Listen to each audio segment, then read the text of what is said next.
Sumir flokkar tala eins og að Evrópusambandið sé einhver heildargaldra lausn á öllu vandamálum. Er það kannski eitthvað? Hér á Spáni á ungt fólk eins og ég mjög erfitt með að komast inn á vinnumarkaðinn. Á Spáni er atvinnuleysi meðal ungs fólks 25%. Og talandi 25%, þá hefur bensínverð á Spáni hækkað 25% á síðastliðnum 5 árum en laun aðeins 12%. Á Íslandi hefur bensíni hækkað svipað en launin, þau hafa hins vegar hækkað 40%. Við á Íslandi, við fáum meira fyrir launin okkar en Evrópubúar minna.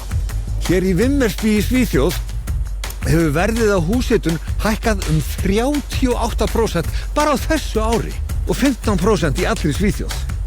Og það verður alveg svakalega kalt hérna. Eftir að stríðið í Úkraínu hófst, hefur verð á rafmagns- og hitunarkostnaði rokið upp alla Evrópu. Heima á Íslandi, þar stýrum við sjálf okkar auðlindum, þar er þetta ekki vandamál. Hér á Íslandi voru vextir að lækka og þeir munu halda áfram að lækka meira. Það er vegna þess að verðbólgan er á hraðri niðurleið og það hefur gengið miklu betur en við þorðum að vona að koma hlutunum í lag eftir öll stríðin og eldgosin hér nú eitt. Og allt hitt sem ég nenni ekki að tala um. Evrópski seðlabankinn er núna að vara við hættu á skuldakreppu út af stöðnun og skuldasöfnun á evrusvæðinu. Ef við ætlum að tala um Evrópu, þá verðum við að tala um heildarmynd. Eigum við ekki bara að hætta að pæla í þessu og halda áfram að lækka vextina?